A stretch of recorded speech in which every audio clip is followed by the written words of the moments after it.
Familia, ¿qué tal? ¿Cómo están? Muy buenas noches para todos. 17 de abril del 2026, los saluda Julián Giraldo desde Instinto Bursátil. Vamos a hacer el cierre del mercado, ¿de acuerdo? Quise esperar que fuera totalmente al cierre parcial, bien, porque hoy se abrió el estrecho de Hormuz, ¿sí? Hoy esta ruta que hemos estudiado durante ya prácticamente 2 meses que iba a cumplir el conflicto en Oriente Medio e incluso que lleva el conflicto en Oriente Medio porque la apertura del estrecho de Hormuz es es un buen indicio para poder estar hablando de una relativa paz. Sin embargo, si nosotros profundizamos un poco más y vamos más hacia el hueso, como se puede decir coloquialmente hablando, el pacto entre Irán y Estados Unidos todavía no está cerrado, porque Irán no quiere abandonar ciertos puntos que ellos tienen en su plan y Estados Unidos e Israel no quieren aceptarlos, siendo uno de los más importantes el enriquecimiento de uranio, que fue una de las excusas principales por las que Estados Unidos decide obedecer a Israel y atacar directamente a Irán, lo que bueno, provocó la guerra y el conflicto que ya eh, hemos visto durante todas estas últimas semanas. Bien, por la parte de los datos, bueno, habíamos dicho en apertura del mercado, en el video que se había realizado en la apertura, bien, incluso en el seguimiento que le hemos realizado al mismo, a las mismas ideas, a los mismos escenarios que planteamos.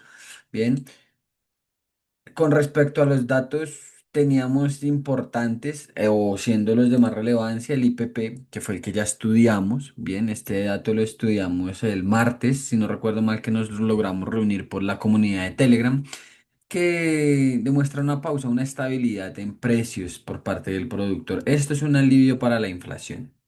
Bien, sin embargo, el tópico de la semana que yo esperaba, ¿vale? Y que habíamos compartido era la inflación en Europa, ¿sí? Una inflación que sube de una manera fuerte del 1,9 al 2,6%, superando incluso en este caso la expectativa que tenía el mercado, que tenía el Forecast al 2,5, ¿sí?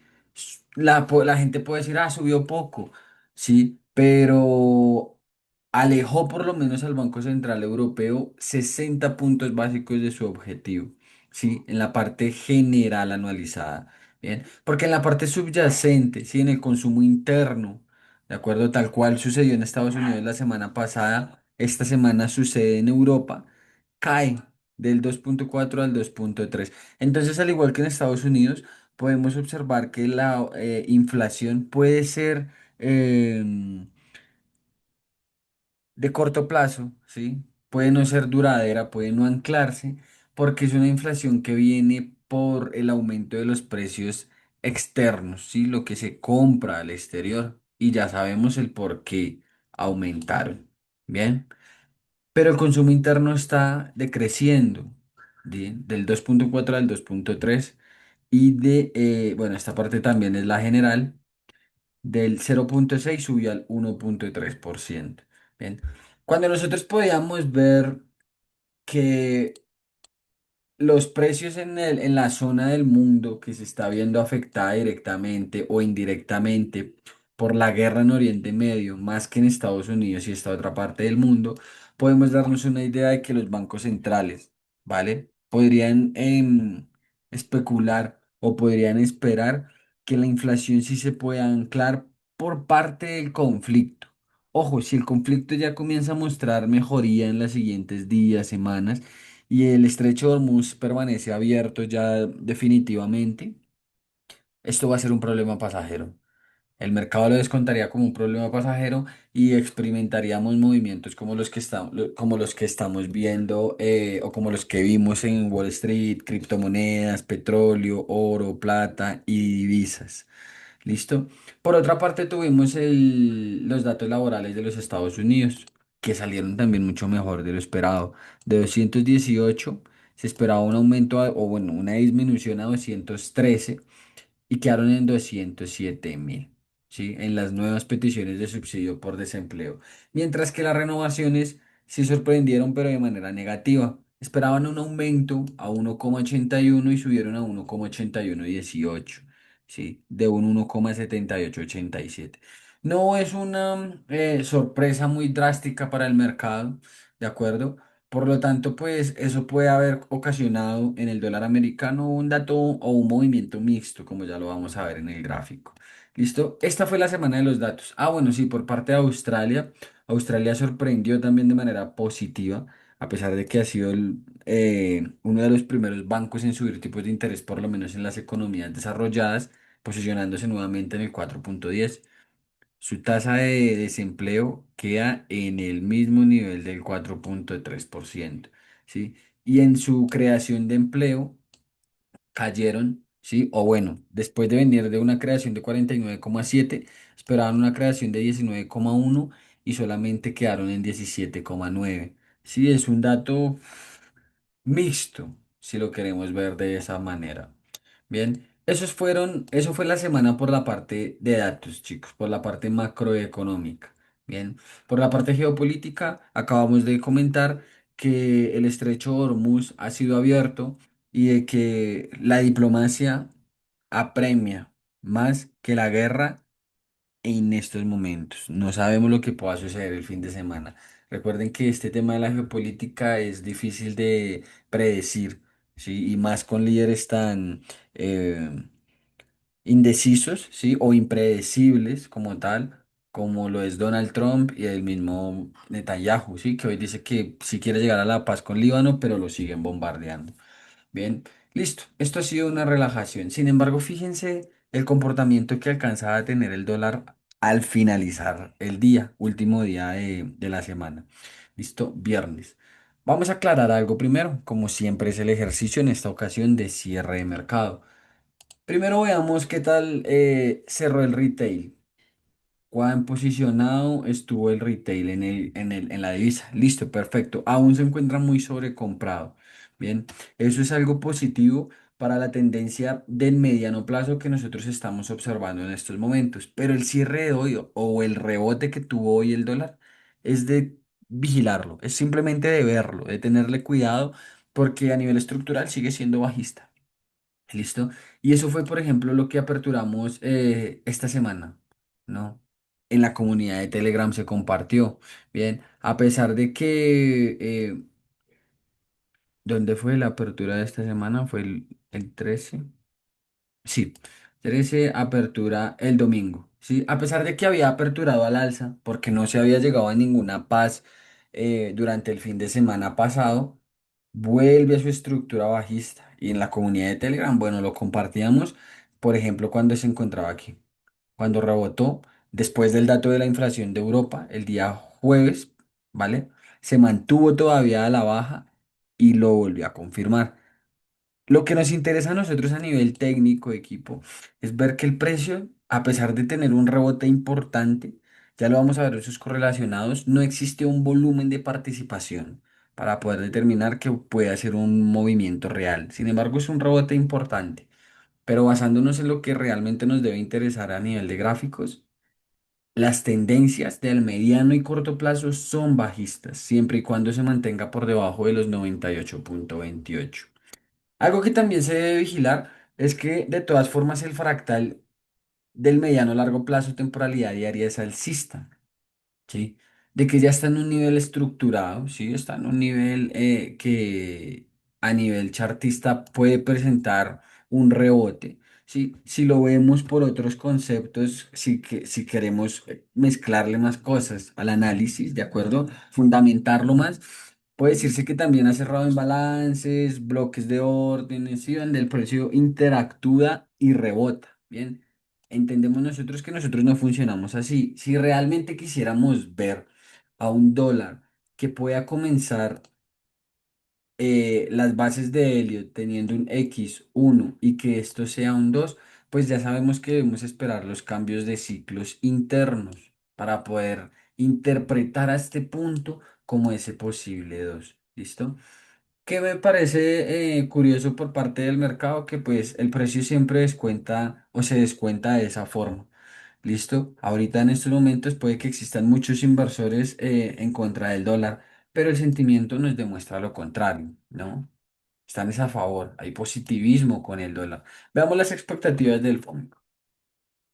si han reducido o si por el contrario se mantienen igual. Bueno, se mantienen igual con pausa de tipos, pero miren que ha mejorado. Ven que esto de todas maneras pues no deja de ser un indicador, pero fíjense que ha mejorado ya con una probabilidad casi del 40% a que los tipos de interés se puedan reducir este mismo año.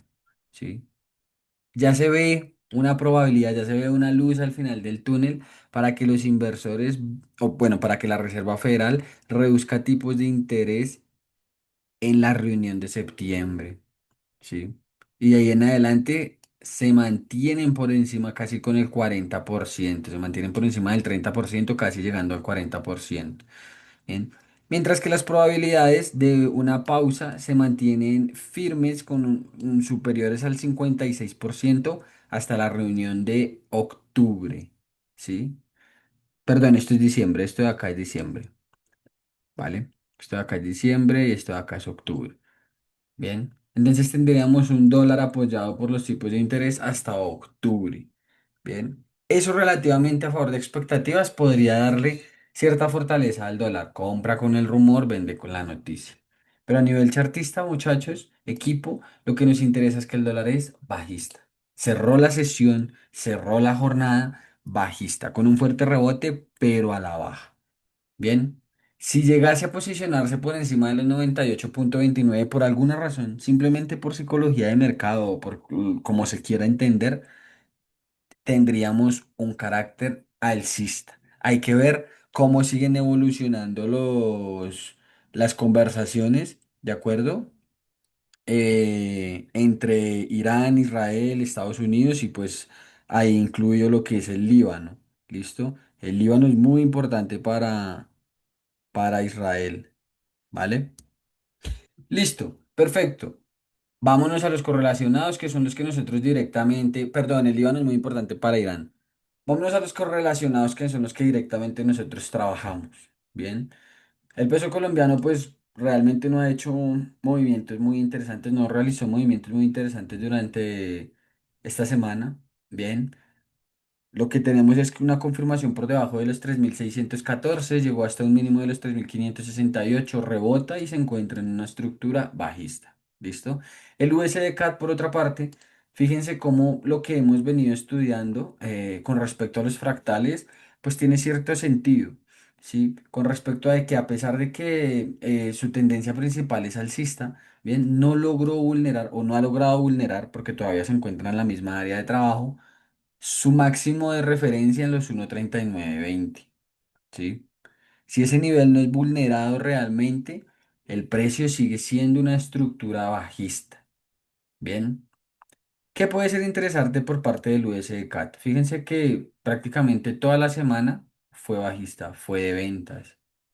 Bien,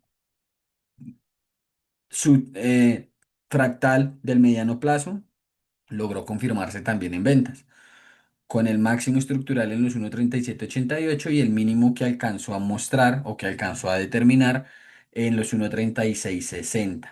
Algo curioso está haciendo el USD-CAD o de manera curiosa cerró el USD-CAD y como lo hemos visto digamos con Juli, este es un par, igual que el USD-CHF, que suele anticipar los posibles movimientos que vaya a realizar el dólar americano. Y hoy el USD-CAD, al contrario del dólar americano, cerró alcista. Sí, el USD-CAD cierra con un carácter alcista luego de sobreponerse por encima del nivel de los 1.3675. Debemos esperar pues su determinada creación del máximo para poder tener el área de trabajo y ver si cabe la posibilidad de que podamos empezar la semana entrante buscando compras. No tenemos los datos o el calendario lo vemos en apertura del mercado, ahorita estamos haciendo cierre. Bien, durante esta semana, lunes 13, permítanme, ¿dónde fue? Desde aquí arrancamos con un stop loss, ¿sí? Porque habíamos empezado la semana con un dólar alcista. Los invito a que o pasen el video que se compartió en la apertura de mercado. Nos sacó en stop loss, pero bueno, nosotros ya sabemos que nos alineamos con lo que nos enseña el precio y nos vamos en las ventas. Logramos sacar dos TPs en ventas. No se logró tomar más órdenes esta semana con el USD-CAD y veremos la siguiente. ¿Listo? Entendiendo que sus dos principales direcciones son bajistas, ¿sí? Pero el carácter fue alcista de acuerdo al cierre de sesión. El RSI en esta ocasión, pues que marca una sobreventa, teniendo un quiebre de estructura, ya puede significar un indicador interesante, ¿vale? Para determinar que el USD-CAT tiene un margen bastante amplio para que esto sea un X1 en el mediano plazo y podamos tener un ciclo alcista dentro de un impulso bajista. ¿Listo? Veremos cómo se va estructurando el USD-CAT. Esto es a lo que me refería, que no se puede ver en el dólar americano con respecto al volumen. A pesar de que sí hay una entrada fuerte, una negociación fuerte en esta vela, ¿de acuerdo? Las siguientes sesiones, en las siguientes sesiones el volumen disminuye, ¿sí? Incluso no logra superar el volumen de ventas, ¿lo ven? Entonces esto puede ser una trampa. Bien, hay que verlo también por ese lado. Vuelvo y repito, es muy importante cómo se desarrolla el fin de semana diplomáticamente o bélicamente entre los países que se encuentran en guerra, ¿de acuerdo? Que hasta ahorita es un cese al fuego, chicos, no hay paz todavía declarada, no hay paz, es un cese al fuego nomás. Bien, hay demostraciones de buena voluntad con la apertura del estrecho de Hormuz, pero la guerra sigue. Bien, entonces, bueno, esto me demuestra que tal vez este movimiento debe verse con lupa, pero el gráfico cerró al alza. ¿Listo? El audio JPY, por otra parte, no logra confirmar su cambio de carácter alcista. Subió con mucha fuerza durante toda la semana, incluso desde la semana pasada viene siendo alcista. Bien, pero hay que comprender que estamos en un X1. ¿Listo? El precio puede llegar hasta aquí tal cual lo hizo y volver a caer. ¿De acuerdo? Si el dólar se debilita, en este caso, pues sí tenemos dos correlacionados importantes, porque hemos visto que la debilidad del dólar es una fuerza para el yen y para el australiano, son de las divisas más beneficiadas con la debilidad del dólar. Entonces ya ahí entra la comparativa de estas dos economías. ¿Listo? La tendencia es alcista en todos sus timeframes, por lo tanto podemos comprender a nivel estructural, a nivel de gráficos, que el australiano es más fuerte que el yen japonés. Bien. ¿Listo?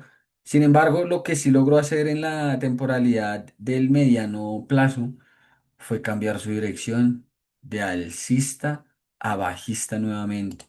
Eso me pone a mí en duda, ¿vale? Y me pone a pensar que posiblemente la siguiente semana pueda comenzar un ciclo bajista y seguir lateralizado o poderse lateralizar, ¿sí? Posiblemente. ¿Listo? Porque en la estructura del mediano plazo somos bajistas. Veamos Fibonacci. Sí, en este caso me gusta aplicar el trading áureo. ¿Por qué? Porque puedo comprender que si el precio realmente quisiese comenzar a generar un nuevo ciclo bajista, e incluso cerrar bajista los siguientes 15 días del mes de abril, ¿hasta dónde podría llegar? Pues podría llegar aquí. Tenemos objetivos en los tres niveles de Fibonacci, siendo los 110,53 y los 111,23. Eso es un objetivo del 31 de marzo de este año. Ahí veremos al Audi JPY en algún momento. ¿Listo? ¿Por qué me gustan las ventas? Porque la estructura del corto plazo igual es bajista, después de que superó los 114,12. ¿Listo? El volumen, a pesar de que aumenta en el rompimiento, también logró disminuir, pero ya es una estructura bajista. El Audi JPY entra o cerró la semana con un carácter bajista en el mediano y corto plazo, ¿listo? Y sigue estando en una tendencia bajista en el mediano y largo plazo. Bien. Si nosotros nos vamos al euro AUD, bueno, en este par, en esta semana, desde el domingo, desde acá, ¿vale? Lunes, desde acá, el mercado abrió por acá. Fíjense lo que yo les comentaba la última vez. ¿Es take profit o es stop loss? Bien. Aquí se vendió por la metodología, es una cobertura, no importa. Bien. Pero las órdenes son stop loss o son take profit. Bien. Un factor importante a tener en cuenta en eso es también el swap. Listo, eso hay que tenerlo en cuenta. Pero bueno, la metodología es beneficio o es riesgo, porque esto me ha sucedido infinidad de veces, equipo, en la que yo veo esto y cierro, prefiero cerrar. Bien. Y como dice Peter Lynch y Warren Buffett, esto es, bueno, y ellos en la parte de la inversión, ¿no? Yo lo traslado a la especulación. Esto es para varones, hay que aguantar. Si se compró fue porque cumplía. ¿Listo? Si se vendió fue porque cumplía también con mis requisitos. Bien. Logramos cerrar entonces esta semana con 2 TP y 2 stop loss en este par. Por la parte del euro AUD, bueno, su estructura es bajista. Ven que siempre puede hacer lo mismo. Tenemos X1 y el precio puede llegar hasta el área extrema de la zona de ventas. Bien, pero es bajista. Hasta que no lo rompa, es bajista. Bien, ¿eso quiere decir que vamos a vender por acá? No, ya lo hemos estudiado en muchas ocasiones sí, sí, y simplemente quiere decir que debemos tener precaución para continuar con las compras, ¿de acuerdo? Y si quisiéramos vender en un swing, por ejemplo, debemos esperar lo que hizo desde el 7 de abril, que fue haber perdido los 1.6569 y después incluso haber confirmado los 1.6500 e incluso los 1.6417. El euro AUD cerró con carácter bajista la semana y sus estructuras, sus fractales son bajistas. Por lo tanto, venderlo tiene mayor atractivo. La venta, la última vez, miren, era acá. Sí, tal cual lo vimos, por ejemplo, con el oro en la clase de ayer. Sí, aquí, 7 de la noche, stop loss,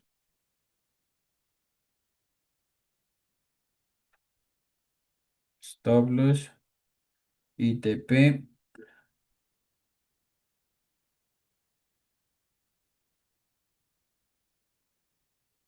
Ahí estaba la última venta. Yo no la vi, no se tomó, ¿de acuerdo? Pero el euro hoy es bajista. Tenemos todavía una venta activa, que es esta. Bien. Listo. El GBP-USD. Bueno, el GBP-USD siempre es un par a veces complicado, ¿de acuerdo? Pero si nosotros lo simplificamos, el GBP-USD es alcista. Miren hasta dónde pudo llegar. Llegó hasta los 1.3159 y aparentemente puede comenzar un inicio alcista para que nosotros podamos entender que esto es un X, uno y un posible 2. Bien. Este máximo corre riesgo siempre y cuando la tendencia del mediano plazo se mantenga vigente al alza. ¿Listo? Porque la estructura mayor es alcista. Bien. En el mediano plazo, de todas formas, fíjense todo lo que puede también retroceder y seguir siendo alcista. ¿Listo? Tiene todo un impulso, ¿de acuerdo?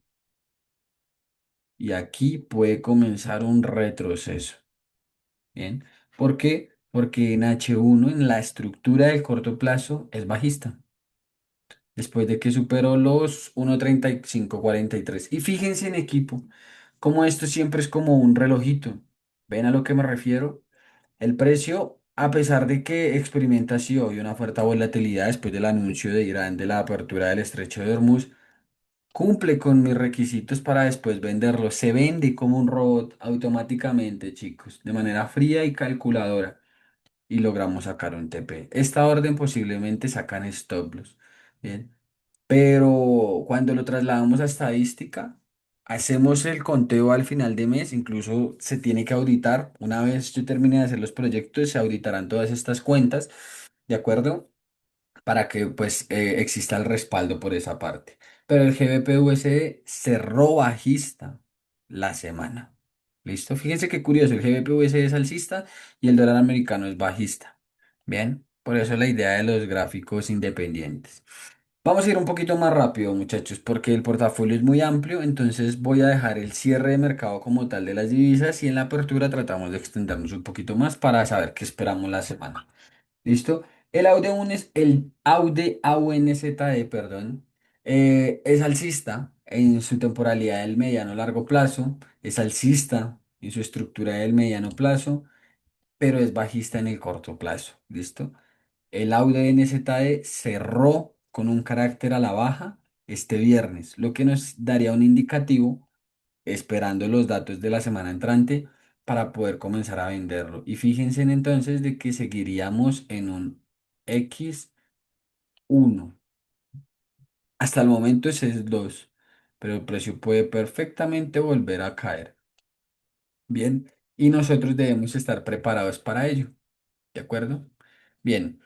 El dólar yen también cerró con un carácter bajista, pero en esta divisa pues habría que ir con cuidado. Sus estructuras son alcistas, todas sus estructuras son alcistas, con la única excepción del corto plazo. Bien, fue la única. Bien, en la temporalidad del mediano plazo se encuentra lateralizado, miren, X1, y de ahí en adelante el precio no ha hecho nada, se ha mantenido en este rango. ¿Listo? Esto es liquidez y puede venir por ellos si el dólar se termina de fortalecer a comienzos de la semana entrante. Por el momento ha cerrado a la baja. ¿Listo? Bien, el euro NZD igual es bajista, se mantuvo lateralizado o sigue lateralizado desde que alcanzó su mínimo el 9 de abril en los 1,9935 y mantiene su máximo en los 2,0083. ¿De acuerdo? Estamos en una estructura del mediano largo plazo alcista y el movimiento que se estaría consolidando o que se estaría conformando es un retroceso, si sigue cayendo, de este impulso. ¿Listo? Entonces con las ventas habría que ir con cuidado porque pues podría rebotar en cualquier momento al alza. Pero hasta que no se pierda por lo menos los 2,008 pues no me la creo. ¿Sí? Y seguimos bajistas. ¿Listo? Logró cerrar a la baja esta semana y la siguiente nos invita a venderlo. El Audio USD, a pesar de que cerró alcista, listo, no alcanzó a confirmarnos una estructura bajista durante el cierre de sesión, el último cierre de sesión, ¿de acuerdo? Pero lo que sí hizo fue ir a romper los 0,7184. Sin embargo, fíjense que como lo vimos con la libra, tiene todo este margen para retroceder. ¿Listo? Si el dólar se fortalece y nos marca realmente una estructura bajista, alcista, perdón, pues podríamos ver que todo este movimiento al alza puede ser también liquidado, teniendo en cuenta que la UDUS es X1 a la baja. ¿Listo? Y de que vuelve y juega. Se encuentra en un nivel muy importante en el largo plazo que son los 0,7143.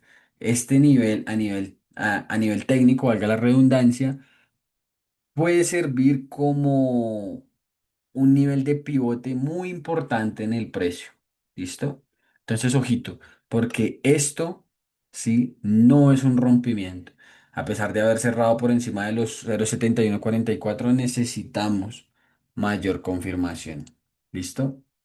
Si se posiciona por debajo de los 0,7170, tenemos un cambio de carácter y comenzaríamos la semana entrante buscando las ventas en este par.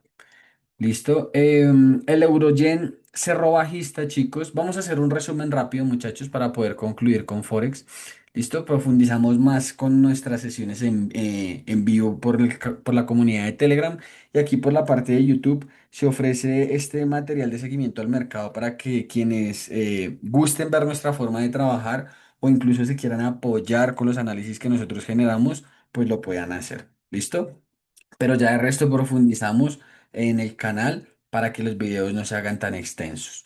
¿Listo? Entonces, un resumen. El USD CAD cerró alcista, el AUD JPY cerró bajista, el Euro AUD cerró bajista. ¿Listo? Tenemos una venta activa que ya está cercana al profit. El GBP USD cerró bajista. ¿Listo? El AUD NZD también cerró a la baja. El USD JPY cerró bajista. El euro NZD logró consolidarse a la baja. El AUD-USD cerró alcista, pero hay riesgo de que se superen los 0,7169. Si no se supera, sigue siendo alcista. El euro yen cerró a la baja. ¿Listo? cerró a la baja y tenemos una probabilidad de un retroceso interesante. Fíjense, esto es liquidez, bien. Y si el precio comienza a conformar patrones a la baja, podemos decir que viene por ella. Bien. El GBP-NZD, a pesar de que ha estado bastante consolidado, es una estructura bajista. ¿Listo?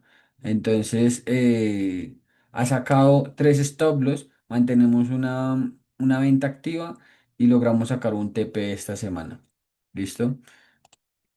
El euro USD logró sacar TP. Este par sí ha sido fantástico para que, a pesar de que estuvo muy cerca de los stop loss, no lo sacó en ningún momento.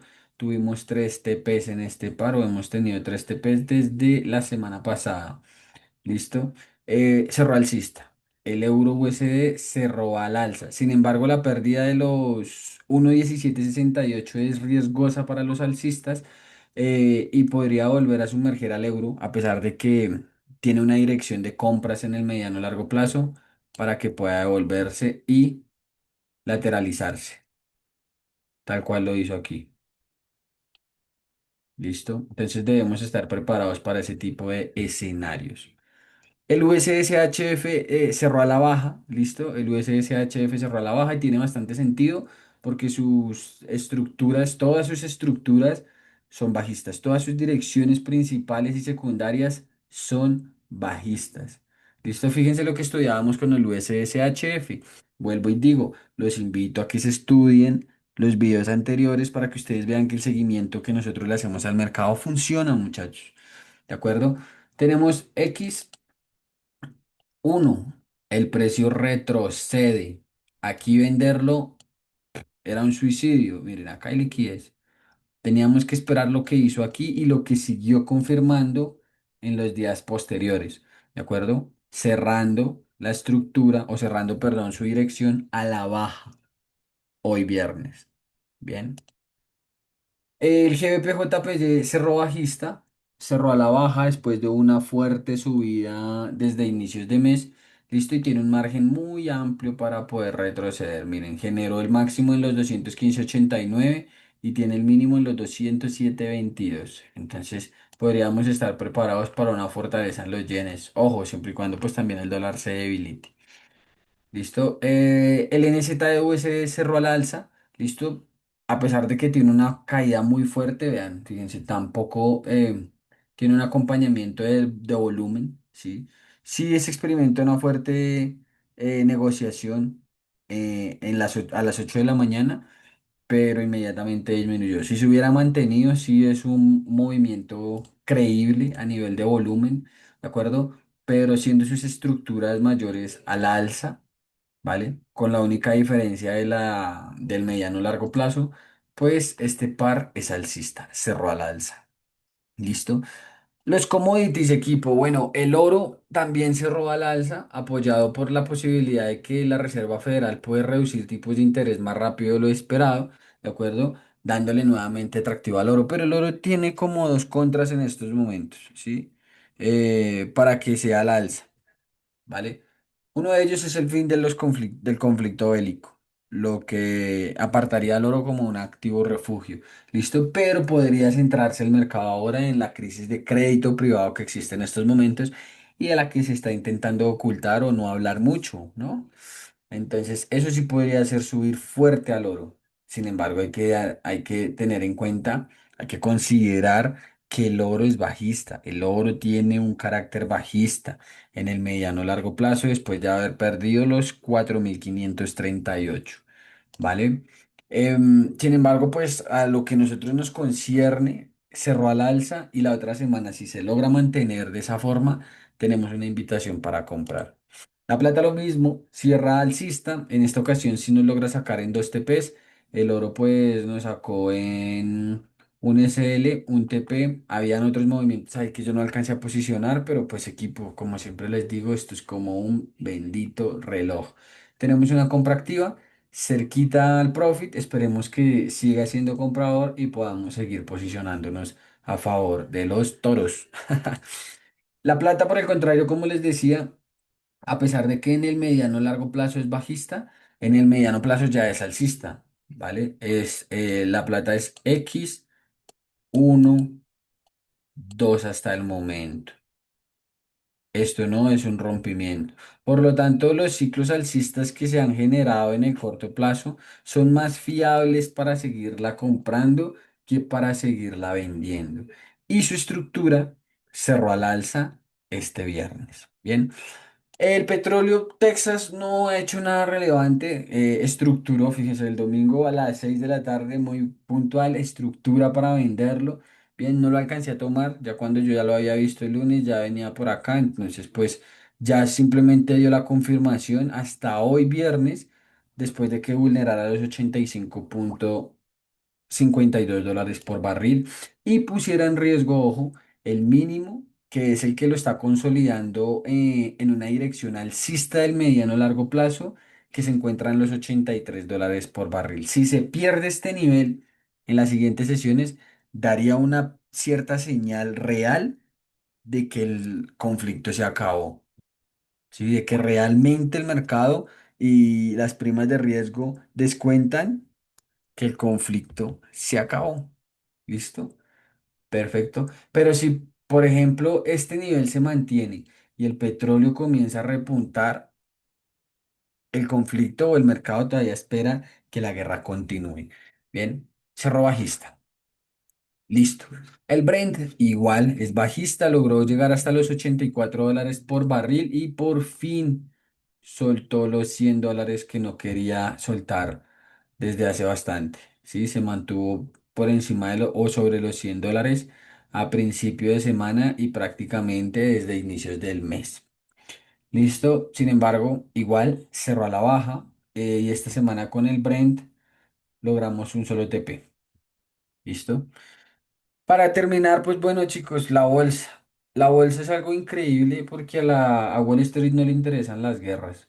Y por la parte del S&P 500 volvemos a experimentar un nuevo máximo histórico.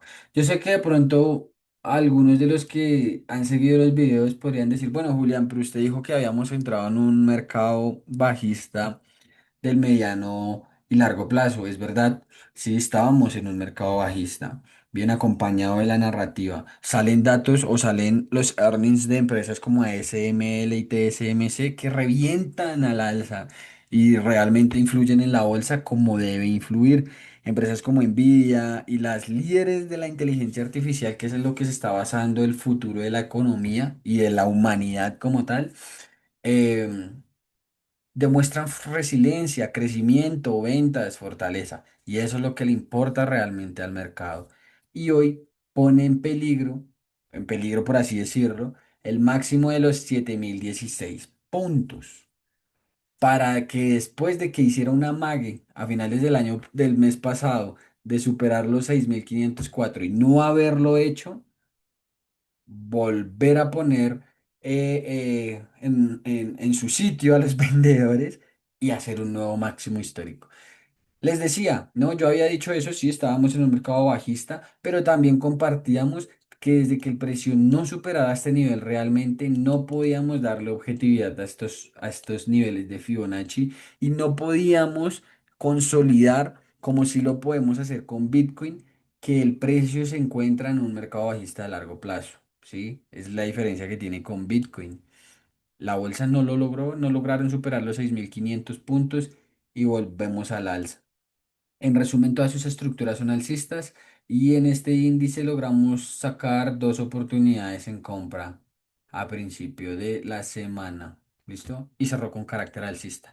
El Nasdaq 100 lo mismo. Fíjense cómo el Nasdaq 100, al contrario del S&P y el Dow Jones, que fueron capaces de asustar, sí. Estos son niveles técnicos, muchachos. Por eso es que nosotros estudiamos el tema de la contundencia. Intentó superar los 22.955, perdón, ni siquiera intentó superar los 22.955, sino que fue el nivel que lo impulsó al alza junto con los resultados empresariales anteriormente dichos, la apertura del estrecho de Hormuz, un poco más de diplomacia y demás, ¿vale? Un poco menos de escándalo hacia la inteligencia artificial, buenos resultados o buenas perspectivas con Meta Platforms y demás, las siete magníficas siguen brillando y también consigue un nuevo máximo histórico. ¿Listo? Perfecto. Muy bien. Si llega a superar la siguiente semana los 26.195, tenemos un nuevo fractal de largo plazo.